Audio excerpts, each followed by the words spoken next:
မင်္ဂလာပါကြောက်ဖြူကနေပြီးတော့အေးအေးလေးလန်ချသွားပါပြီစုပ်သွားပါပြီပေါ့ဗျာနော်စီရေးချီလန်နောက်ထပ်သူတို့3လမ်း4လမ်းလောက်နောက်ဆုတ်လိုက်ရတယ်အဲ့တော့ဒါကသတင်းကောင်းမယ်ကျွန်တော်တို့ဒီအချင်းရမှာအားပေးရမယ့်သူတွေဂုဏ်ပြုရမယ့်သူတွေအများကြီးရှိပါတယ်စစ်တီတွေအားလုံးကိုလည်းမြေပြင်မှာတကယ်တမ်းတိုက်နေတဲ့မိုးတဲ့ရေထဲမှာနော်နေမအိမ်ညမအိမ်နဲ့တိုက်နေတဲ့မြေပြင်တက်မှုတွေနော်ကျွန်တော်တို့ဒီဗိုလ်ကြီးတွေပေါ့ဗျာနော်ဗိုလ်ကြီးအဆင့်တွေပေါ့ဗျာနော်ဒါမြေပြင်မှာတကယ်တမ်းရွရွချွန်ချွန်နဲ့နေမအိမ်ညမအိမ်လက်နက်ကြီးတွေနဲ့ပစ်ပြီးတော့တိုက်ပွဲဝင်နေတဲ့သူတွေအားလုံးကိုလက်တင်အလေးပြုရမှာဖြစ်တယ်နော်ပြီးတော့လို့ရှိရင်သူတို့လိုအပ်သမျှကိုဘယ်လိုခေါ်မလဲဆိုလို့ရှိရင်ထုတ်ပေးနေတဲ့နော်ပံ့ပိုးပေးနေတဲ့ရဲချုပ်တို့တကယ်တရင်မှုရဲ့စီမံကွပ်ကဲမှုတို့နော်ဓာတ်စကမှုရဲ့စီမံကွပ်ကဲမှုတို့အားလုံးကိုကျွန်တော်တို့လေးစားရမှာဖြစ်တယ်အားလုံးဒီတက်ညီလက်ညီနဲ့ရွရွချွန်ချွန်ခုခံတိုက်ပွဲဝင်ခဲ့တဲ့အတွက်ကြောင့်မို့လို့ဒီပေါ့နော်အေးအကြမ်းဖက်အုပ်စုရဲ့ဒီကြောက်ဖြူမျိုးကိုတိုက်မဲ့အစီအစဉ်ဟာလုံးဝနှောင့်နှေးအောင်လုပ်နိုင်လိုက်ပါပြီကြောက်ဖြူကနေပြီးတော့အခုဆိုလို့ရှိရင်လန်ပြီးတော့ခြေလန်း3လန်း4လန်းလောက်ဆုတ်သွားပါပြီအဲ့တော့ခြေလန်း1လန်းနှမ်းတိုင်းမှာကျွန်တော်တို့သူတို့ပိုးစုပ်ဆက်သေးပါတယ်နော်အဲ့ဒီစေးတွေ3တဲ့မလားကိုလူမန်းမသိသူမန်းမသိအောင်အသေးဝင်လုံးအသေးဝင်တိုက်အဲ့လိုတိုက်ရတာပါခြေလန်း1လန်းတိုင်းမှာသူတို့1လန်းအောင်မြင်ဆိုတာအေးအနေနဲ့တော်တော်များတည်သွားရတာပ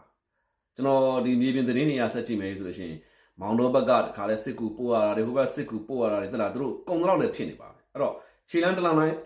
1လန်းမှာတော့သူတို့အောင်မြင်ခဲ့တယ်အောင်မြင်ပြီဆိုရင်နောက်1လန်းထပ်လန်းတယ်အဲ့ဒီနောက်1လန်းမှာလည်းသူတို့ပိုးစုပ်ဆက်သေးပါတယ်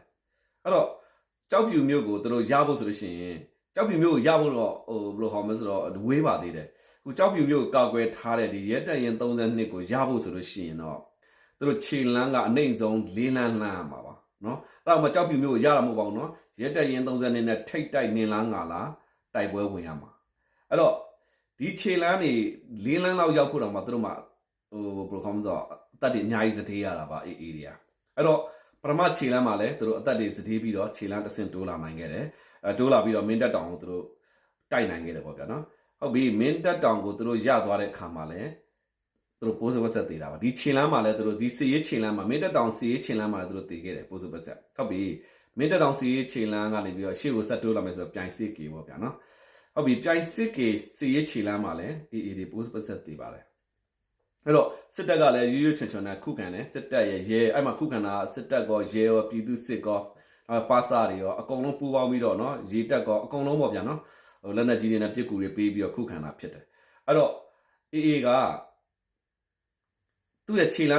မှာတော်တော်များသေးပါတယ်အဲ့တော့အခုရွရွချွန်ချွန်ခုခံမှုကဘယ်လောက်ထိဆောင်ရွက်နိုင်ခဲ့တယ်လဲဆိုလို့ရှိရင်တပ်ကကျွန်တော်တို့ဒီ32ကနေပြီးတော့လက်နက်ကြီးတွေနဲ့နေမပြတ်ညမပြတ်နေမပြတ်ညမပြတ်ပြီးခဲ့တဲ့ကျွန်တော်2ရက်3ရက်တည်းမှာပိုးစုပ်ပတ်ဆက်ထုပါတယ်အထုတဲ့အခါမှာတော့အေးတွေက